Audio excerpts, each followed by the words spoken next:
El sonido de los caballos relinchando en la noche no fue lo que casi lo hizo desmayarse. Tampoco el viento golpeando las viejas ventanas de madera de la hacienda familiar. Fue lo que vio al cruzar el portón principal, algo que jamás esperó encontrar en el lugar donde había construido su imperio y enterrado sus recuerdos más dolorosos. El corazón de Jonathan Wedmore, uno de los empresarios más poderosos del estado, comenzó a latir con una fuerza que no sentía desde hacía años. Si tú crees en la bondad, en las segundas oportunidades y en los milagros silenciosos que cambian vidas, dale like a este video, compártelo, suscríbete al canal y cuéntanos en los comentarios desde donde nos estás viendo. Jonathan Whitmore había llegado antes de lo previsto a su hacienda en las afueras de la ciudad. La propiedad era enorme, rodeada de campos dorados y colinas que parecían pintadas a mano. Aquella hacienda no era solo un símbolo de su riqueza, era el lugar donde había crecido, donde su padre le enseñó a montar a caballo y donde su madre le abrazó por última vez antes de fallecer. Después de años viviendo en la ciudad y manejando empresas internacionales, Jonathan visitaba la hacienda solo en ocasiones especiales. Pero aquella noche regresó sin avisar, impulsado por una sensación extraña, una inquietud que no podía explicar. El camino de grava crujía bajo las ruedas de su automóvil de lujo. La luna iluminaba tenuemente la fachada blanca de la casa principal. Todo parecía en calma, hasta que vio luces encendidas en el antiguo granero. Se detuvo de golpe. Nadie tenía permiso de estar allí a esas horas. Sintió un nudo en el estómago y bajó del coche lentamente. Cada paso hacia el granero se sentía más pesado que el anterior. Al abrir la puerta, lo que vio le hizo perder el equilibrio. Decenas de familias estaban dentro, resguardadas del frío. Mujeres abrazando a sus hijos, hombres mayores sentados en cajas de madera, niños dormidos sobre mantas improvisadas. El lugar que él había usado para guardar maquinaria agrícola se había convertido en un refugio clandestino. Por un instante, la ira se apoderó de él. Pensó en invasión, en traición, en pérdidas económicas. Pero entonces vio a una niña pequeña, de no más de 6 años, que sostenía una linterna y trataba de cubrir con su propio suéter a un bebé que lloraba de frío. Ese gesto tan simple le atravesó el pecho como un rayo. El administrador de la hacienda, un hombre leal llamado Thomas Green, apareció detrás de él con el rostro pálido. Explicó que aquellas familias habían perdido sus hogares tras una tormenta devastadora que arrasó con un pueblo cercano. No tenían a dónde ir. Thomas, desobedeciendo las estrictas órdenes de Jonathan de no permitir a nadie en la propiedad, decidió abrir el granero para salvarles del frío. Sabía que podía perder su empleo, pero no podía dormir sabiendo que niños y ancianos estarían en la calle. Jonathan sintió que el mundo se tambaleaba. Durante años había construido su fortuna tomando decisiones frías, calculadas, racionales. Había olvidado lo que significaba sentir. Se había convencido de que el éxito era números, contratos, inversiones. Pero esa noche, en medio del olor a heno y madera vieja, comprendió que había algo mucho más grande en juego. Se apoyó en una columna del granero para no caer. Sus recuerdos comenzaron a golpearlo con fuerza. Recordó cuando su propia familia estuvo al borde de perder la hacienda por deudas. Recordó cómo los vecinos se unieron para ayudarles. Recordó la humillación que sintió al ver a su madre vender sus joyas para mantener el hogar en pie. Recordó el hambre, el miedo, la incertidumbre.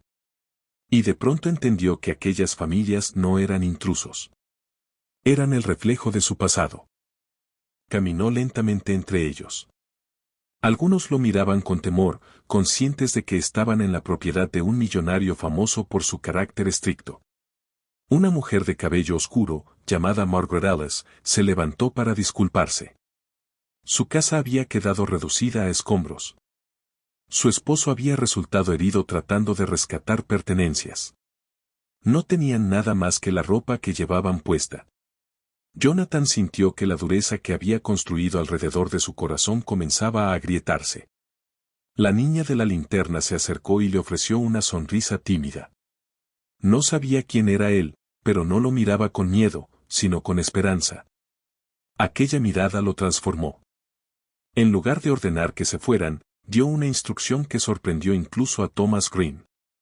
Ordenó que prepararan la casa principal, que encendieran la calefacción, que abrieran las habitaciones de huéspedes. Llamó a su equipo de confianza y solicitó materiales de construcción, médicos voluntarios y alimentos. Si la tormenta había destruido sus hogares, él se encargaría de reconstruirlos. Las siguientes semanas fueron un torbellino. Jonathan dejó de lado reuniones millonarias y contratos internacionales. Permaneció en la hacienda supervisando personalmente cada detalle. Descubrió talentos ocultos entre las familias, carpinteros, costureras, agricultores. No solo quería darles ayuda, quería ofrecerles dignidad y trabajo. La prensa comenzó a enterarse. Algunos lo llamaron estrategia de imagen. Otros dijeron que era culpa. Pero Jonathan sabía la verdad. No lo hacía por reputación ni por remordimiento. Lo hacía porque, por primera vez en muchos años, se sentía vivo. Margaret Ellis se convirtió en una pieza clave del proyecto, organizando a las mujeres para preparar comidas y coordinar el cuidado de los niños. La pequeña niña de la linterna, cuyo nombre era Emily Harper, empezó a visitar a Jonathan cada mañana para mostrarle dibujos donde siempre aparecía la hacienda rodeada de flores y personas sonrientes. Esos dibujos comenzaron a decorar su oficina improvisada. Sin darse cuenta, Jonathan comenzó a sanar heridas que llevaba arrastrando desde la muerte de su madre. Entendió que su obsesión por el dinero había sido una forma de huir del dolor.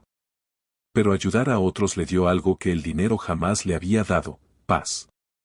Meses después, el pueblo cercano empezó a levantarse de nuevo. Las casas fueron reconstruidas, pero la relación entre Jonathan y aquellas familias no terminó. Creó un fondo permanente para emergencias y empleo rural. Transformó parte de la hacienda en un centro comunitario. Donó tierras para construir una escuela. La noche en que todo estuvo listo, organizó una pequeña celebración en el mismo granero donde casi se había desmayado. Miró a su alrededor y vio risas, abrazos, niños corriendo libres. Sintió que aquel lugar, que había sido símbolo de soledad y distancia, ahora latía con vida. Y comprendió algo que nunca antes había entendido: el verdadero poder no está en cuánto tienes, sino en cuánto eres capaz de dar sin esperar nada a cambio. Si esta historia tocó tu corazón, si alguna vez sentiste que el éxito no es suficiente sin humanidad, te pido que dejes tu like, compartas este video y escribas un comentario contando qué parte te conmovió más. Escribe en los comentarios la palabra esperanza si crees que una sola decisión puede cambiar el destino de muchas personas. Porque aquella noche, cuando Jonathan Wedmore llegó temprano a casa de Hacienda y casi se desmaya con lo que vio, no encontró invasores ni pérdidas. Encontró su propósito. Y a veces, lo que parece una crisis es en realidad el comienzo de la versión más humana y luminosa de nosotros mismos.